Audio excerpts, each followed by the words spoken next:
A man finds a treasure. Can you find it now? A man is saved from death by something. And then we travel to Hawaii to spend the night in a house that is not only rumored to be haunted, the house actually eats the corpses of the people it kills. Today on Dead Rabbit Radio.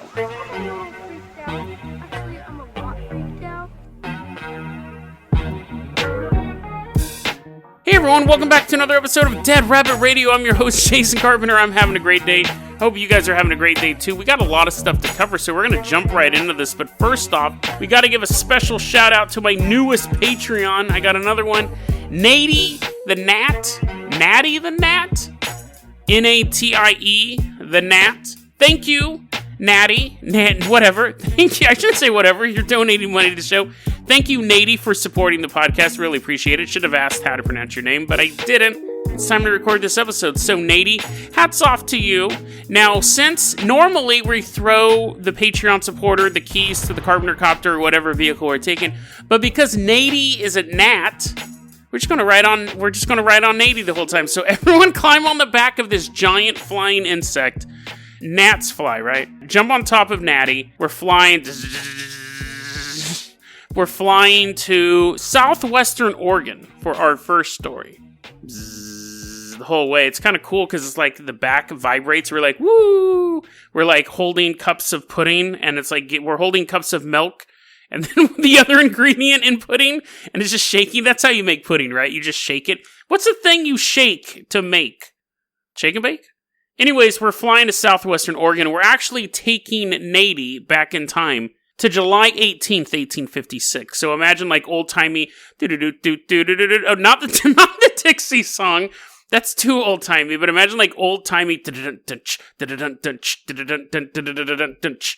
and the U.S. government calls in this dude named John Evans, and they're like, John Evans, we're with the Department of the Interior.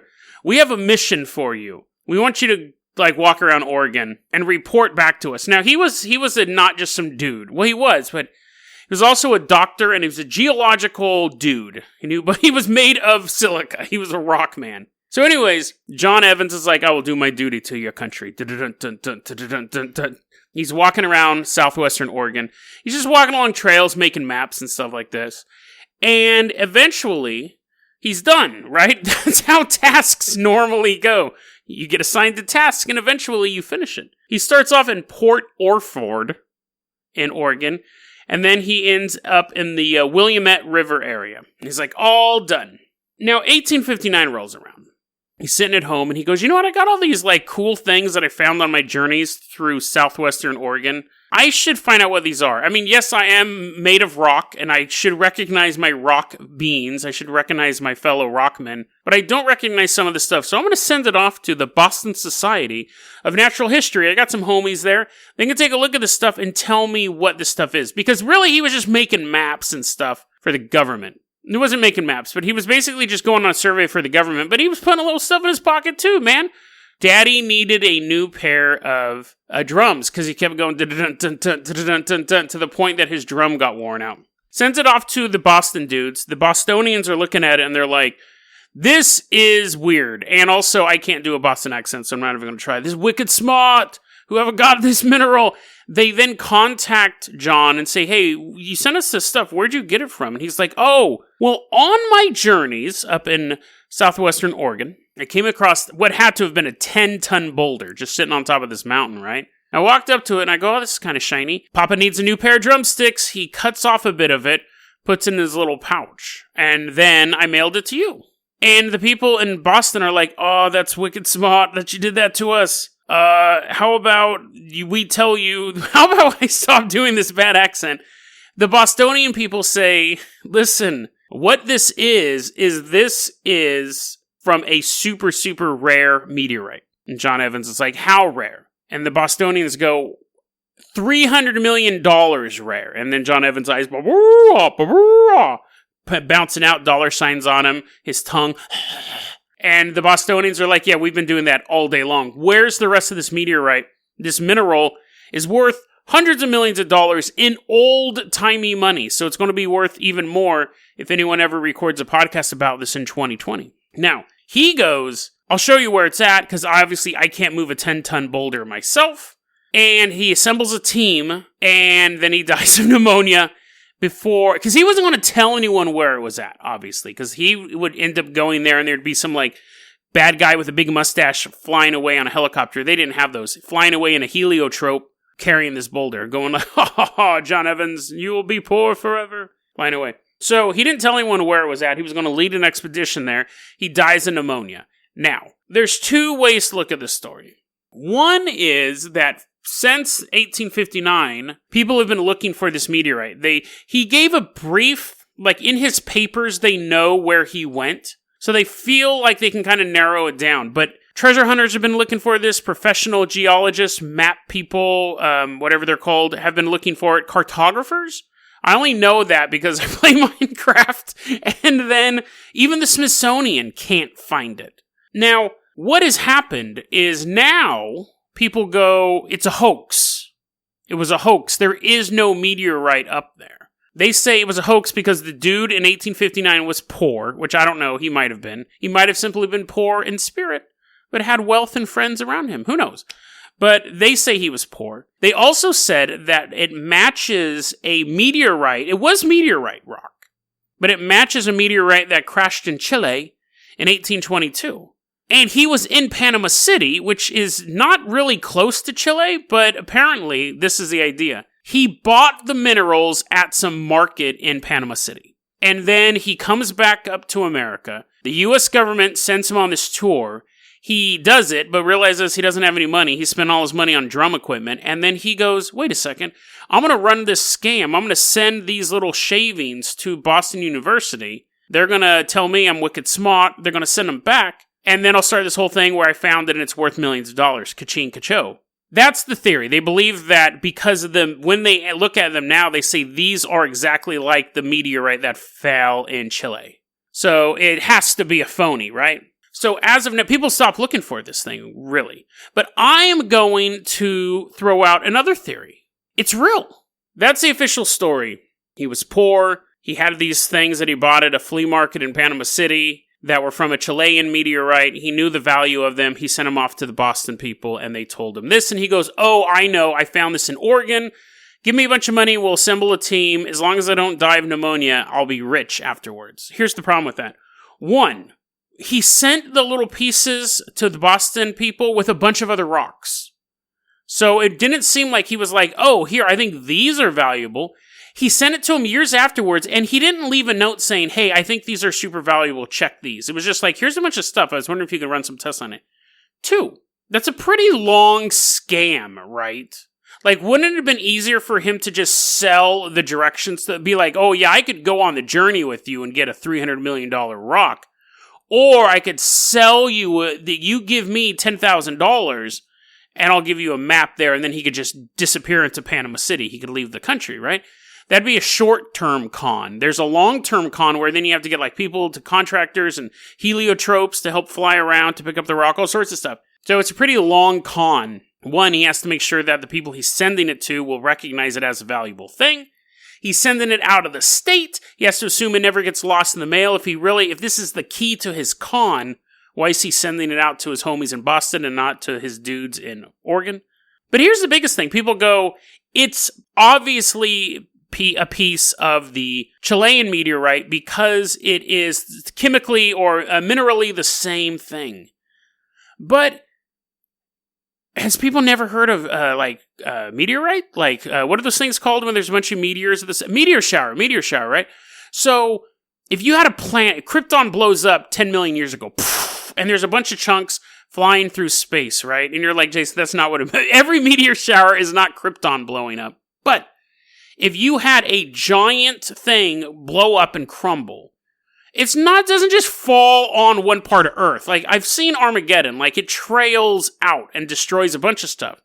So, what's to say that there is not a meteorite that is from the same source that the Chilean meteorite was, that also crashed in the 1820s in the middle of Oregon, nobody saw it, and then It's sitting there.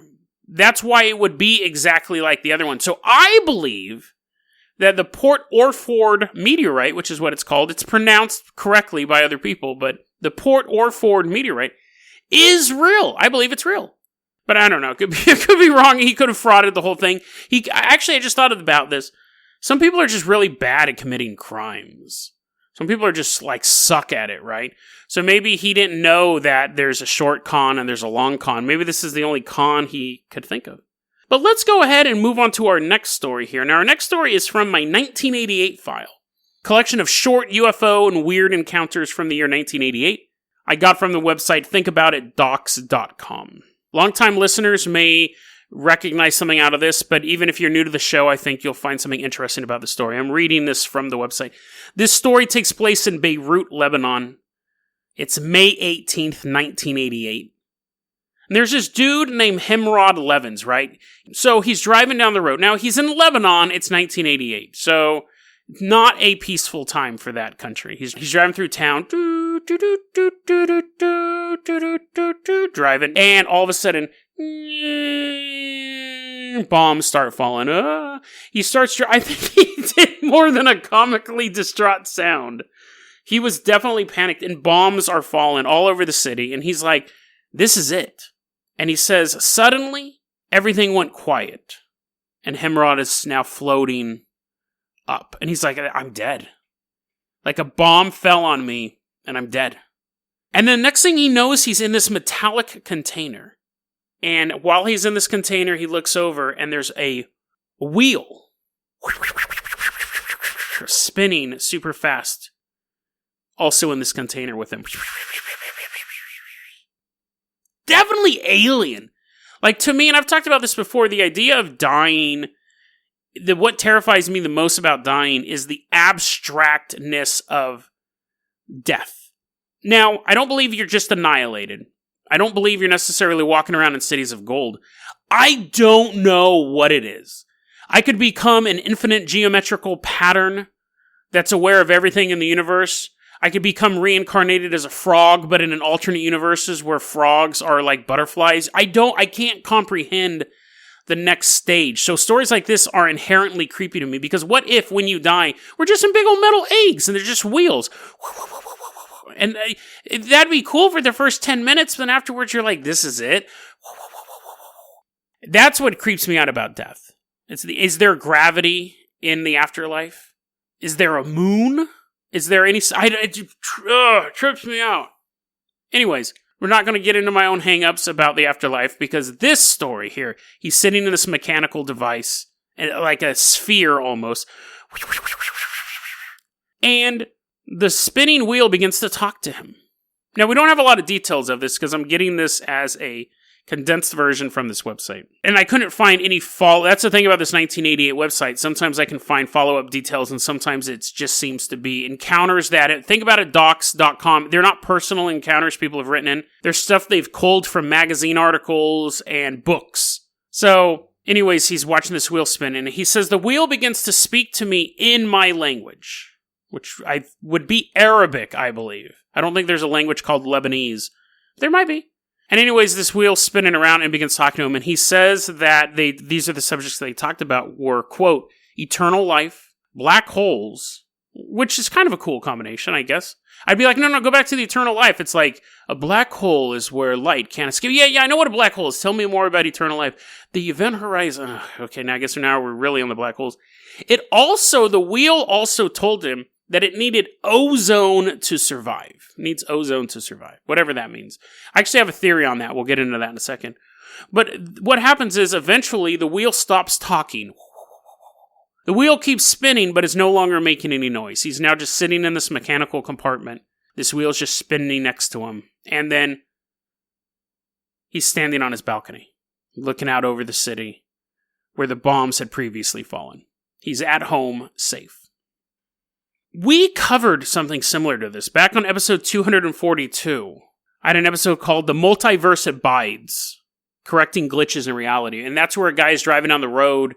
He gets in a violent car accident, and then time stops, and he sees a giant water wheel appearing over the horizon. Eventually, it's bigger than the biggest city he's ever seen. And he falls into it, and it begins flipping him around from reality to reality. It's a really good episode. I really, really like that episode. It's quite terrifying. Flips him around till eventually it puts him in a reality 30 seconds before the car crash. So he feels like he died, but then just got shifted to another reality where he hadn't died yet. And then I don't even think he went to work after that. I think he just went home. But I thought this story was interesting for two reasons. The wheel, again, being present in this idea of coming back to life. So both of these people died. Hemrod had a bomb dropped on him. The other guy died in a car accident. Both of them were presented with the wheel.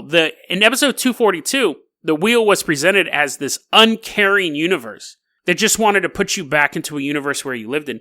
This one, he actually had a conversation with the thing, which I find fascinating. Again, like you're talking to the universe. The idea where it says we need ozone to survive, to my younger listeners, you may remember this. You know all the stuff you hear about climate change today. We got 10 years to fix climate change, or eventually polar bears are going to have to move into Arizona and start selling jewelry.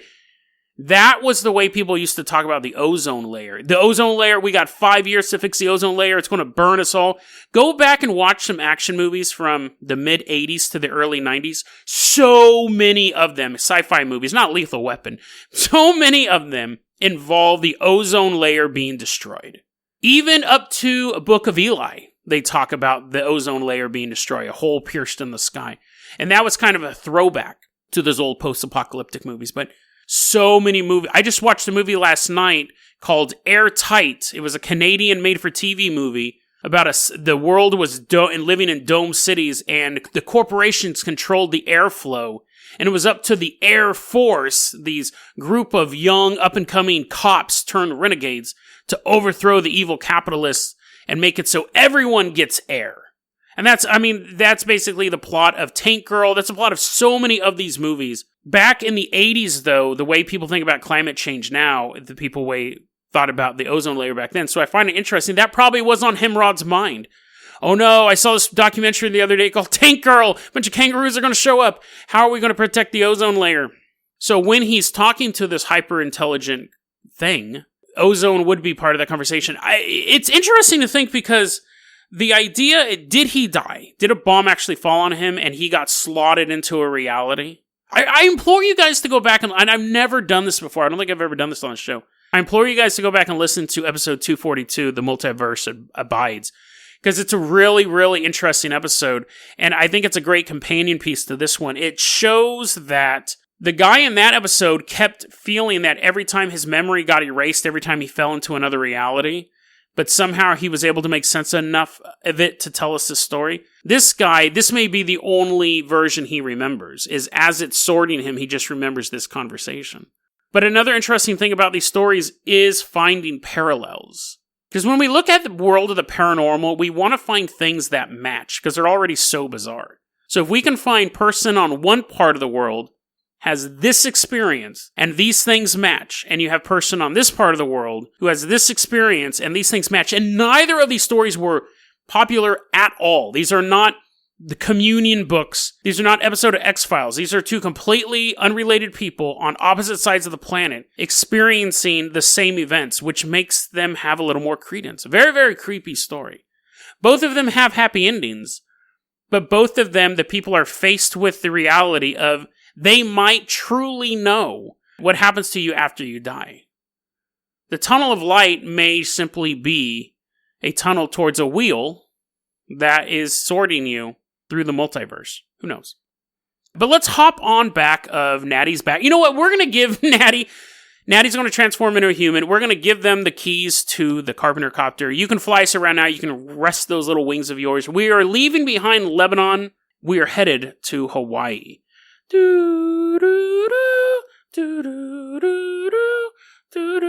That sounds like a creepy nursery rhyme version. Is that an authentic Hawaiian song? You're like Jason, I heard it the first time. You don't have to say it again. And no, not only is it not a tropical song, it might be vaguely racist that you go into that song. Let's put on our leis, though, as we fly into Hawaii. Specifically, we're going to the island of Honolulu. Turn on invisibility mode and Hit that button. We're going back in time to the mid-19th century. So 1800s, right? 1850. And there we're going to meet a family in Honolulu named the Kaimuki family. Or Kaimuki family. How you pronounce it? Probably not, but that's how it's spelled. How did I say it? Kaimuki family. We're like, hey, Kaimukis, and they're like, hello, weirdos, all hopping out of a helicopter piloted by a bug, giant gnat. There's a father, there's a wife, 2 little kids, a normal family, and the patriarch of the family has this house built, known as the Kaimuki House. A little Honolulu house. Everything's going fine there.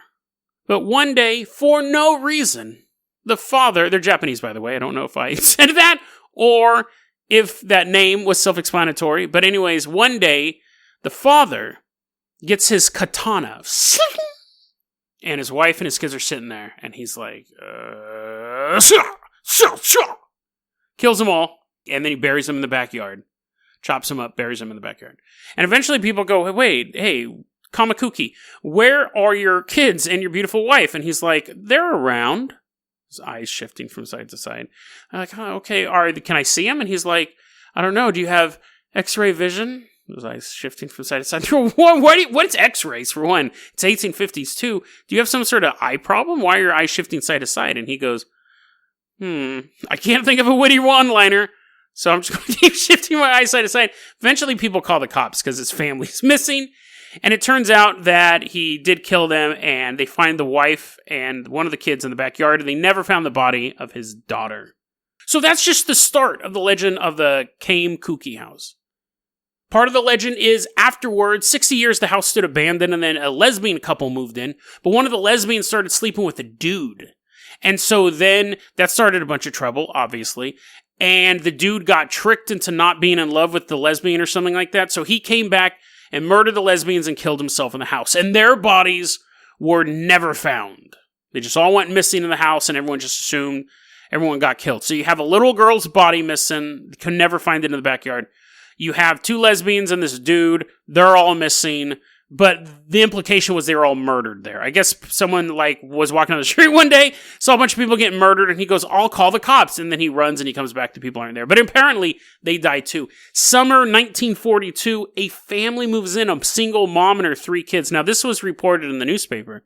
It's a very important detail to note. One day she calls up the cops, and they can't really hear what she's saying because there's a bunch of static on the phone, but they do hear her say, he's trying to kill my kids! And so the cops rush on down there, and the kids are all super scratched up. They're like, oh, just laying on the couch. Oh, dude, I'm super scratched up. This sucks. I'm more scratched than man at this point. Just one big red line just standing there. Cops are like, oh, this sucks. And then, so there's 3 kids. 2 of them are laying on the couch, all ugh. And then one of them is flying around the room. Whoa. Reported in the newspaper, by the way. Kid, flying around the room, and then starts getting thrown from wall to wall, and the cops are like, what are we supposed, how do you respond to that?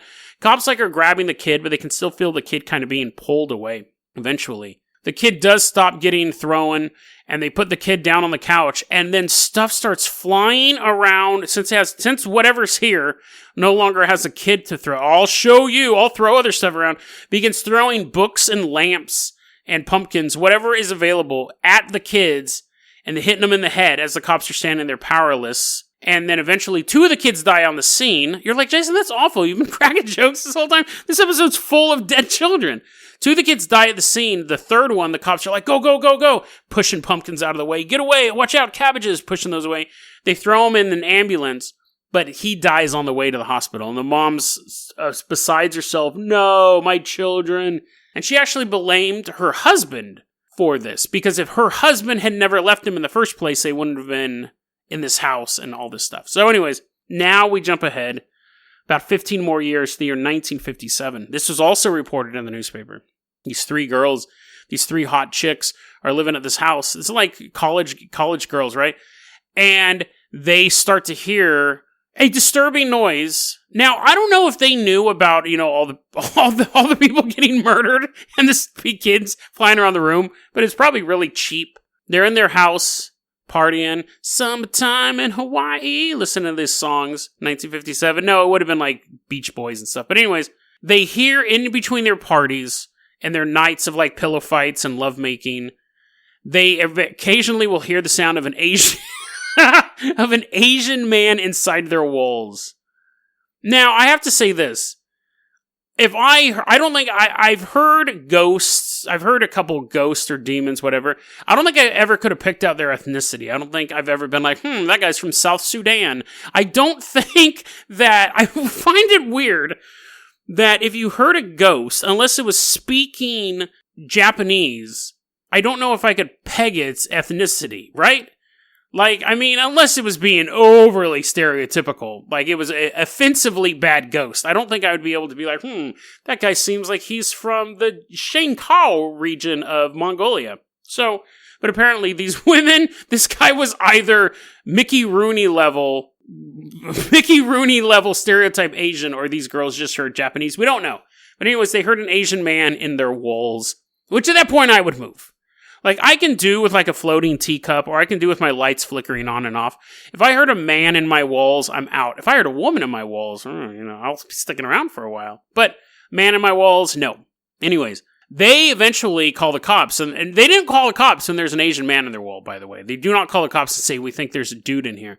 They call the cops when stuff starts flying around, and they're like, and the cops get there and they see stuff flying around, and some guy's like, the legends are true. The old veteran cops always told me about this beat. My father was at this house. Well, I guess it's only been 15 years. I don't think it'd be long enough for his dad to have done the case. Anyways, he's like, get in the cars, girl. We know how to deal with this. Get you out of the house. So the girls get in their car. Again, it was all reported in the news. The girls get in their car. The cops get in their car, and they're driving down the road. And he looks over and he sees the girl driving the other car start going, and she's grasping at her neck like someone's strangling her. Cop car skids to a stop, or maybe just slows down, I don't know. He jumps out, he runs over, he can't roll down the window because he's outside of the car, obviously. He smashes the glass with his baton, and he reaches in to help the girl, and he feels a coarse, strong hand wrap around his forearm. What the heck? He's fighting this force as she's continuing to get strangled. They can't open the doors. The girls are panicking, and then finally they do open the doors, and all the girls get out, and he's like, get in my car, lady. He's ready to just start shooting the invisible force in the car. They all jump in the police car. It doesn't start. No. This is all reported in the news, by the way. No, my car won't start. They all jump out of his car, and we got to get back in the car with the ghost. Now, at this point, they could just walk down the street, right? Like, at this point, I would just be like, I'm good. There's a Wendy's over there. I'm just going to sit over there. I'm going to get a Frosty. I'm not going to get back in the car with the strangle ghost. But they do. They all get in the car with the strangle ghost, and he's like, I'll drive this time. And he's driving, and the girl who was previously the driver sitting in the front passenger seat, and he's driving down the road, the car door flies open, and she gets thrown out of the car, dies on the scene. No!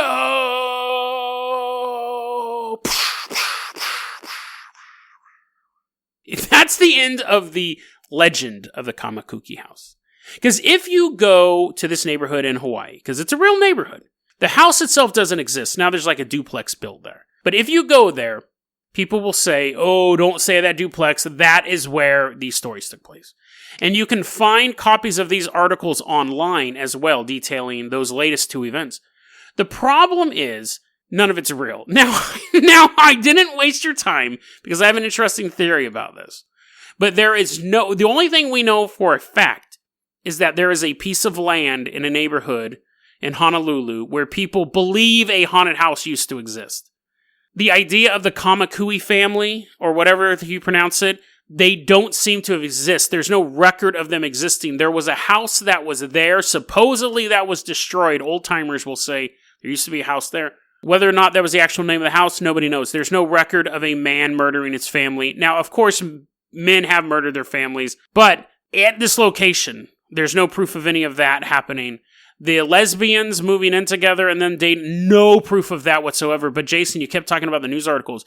There are news articles. They are copies of news articles. But there's no name of the newspaper they came from. There's no date when the newspaper was published. There's no byline for the author. It's just a photograph of a newspaper article with all of the information you can use to locate it taken out, to the point that it is written like a real article. They are very, very convincing. But when you get to officer and the name of the cop's name, it's redacted. When you get to the address of the house, it's redacted. When you get to the names of the girls, it's redacted. These articles are extremely convincing. Taken from a guy with an associate's degree in journalism. This is what news articles look like. But they're fake. There's an article on the overlyopinionated.com called I Lived in the Most Haunted House in Hawaii. And it talks about they moved into this house when it was a duplex. And they said, every neighbor said, oh, be careful, that house is haunted. Like, the house doesn't exist anymore, but where that duplex is at. Everyone in the neighborhood had a story about the Kaimuki House. When this person, I forgot to write the name down, I apologize, but when the person, you can check out the article, it's real interesting. When the person was talking to other people outside of the neighborhood, they lived in this house. The story, oh, don't live there. So it had a legend of being haunted, even though there's absolutely no real proof that it's being haunted.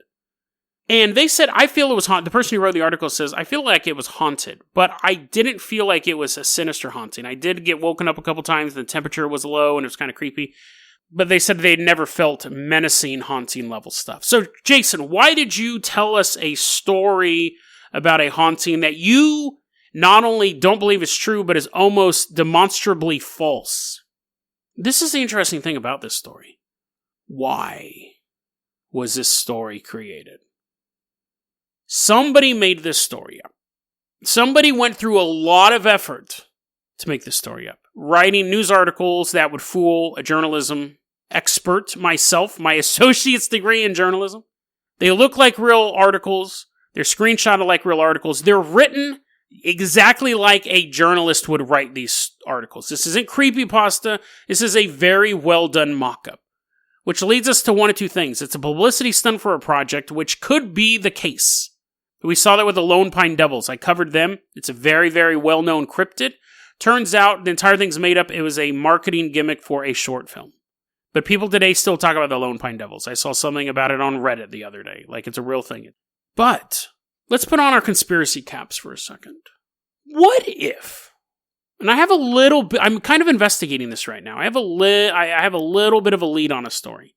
But I believe it is possible that there is a group or groups of people that are purchasing haunted locations. To what end? I don't know. Could be a simple marketing gimmick for them. Could be something more sinister. But there is a group or groups of people that are currently purchasing haunted locations. But the thing about a haunted location is there's only so many of them. What if you can begin to create them, manufacture them?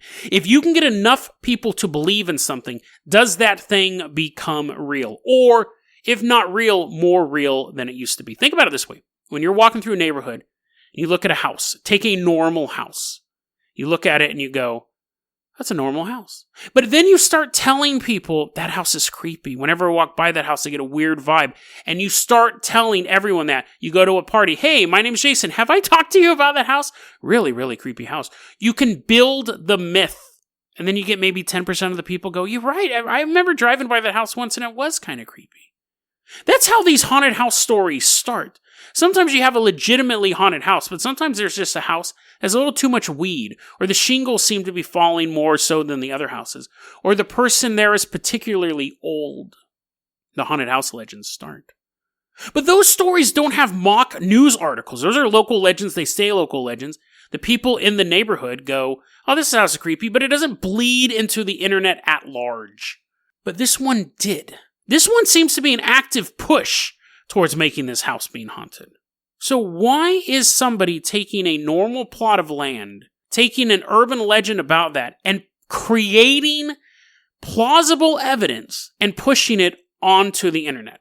Is there a war? Are groups trying to buy up haunted houses, haunted locations?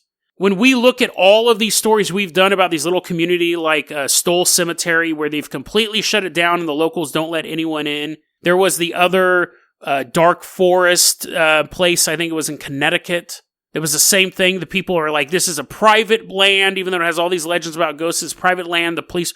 Is there a real estate war for haunted locations in America, if not the world? And if that is true, and we'll be investigating that in a further episode, but if that is true, If you can't buy up a haunted location, you can create a haunted location, and you can get enough people to believe that a location is haunted that it feeds it with a little bit of sinister energy, a little bit more, a little bit more. You keep pushing that in there until a place that was otherwise just a normal place, when someone stays there, goes, it was kind of haunted. As this story grows and more people put their psychic energy into believing this story to be true, will it go from just a mild haunting waking up with a cold spot to being woken up with the sound of an Asian man in the walls right behind your bed? I don't know the answer to whether or not people can create a haunting using their thoughts. I believe so, but that's a big question. The more important question right now is, who is behind this story? Because someone is trying really, really hard to get people to believe that this plot of land is haunted. And if they're not doing it for commercial gain, is it the tip of an incredibly dark conspiracy of people, of humans, trying to control the world of the paranormal? DeadRabbitRadio@gmail.com is going to be our email address. You can also hit us up at Facebook.com/DeadRabbitRadio. Twitter is @DeadRabbitRadio. Dead Rabbit Radio is the daily paranormal, conspiracy, and true crime podcast. You don't have to listen to it every day, but I'm glad you listened to it today. Have a great one, guys.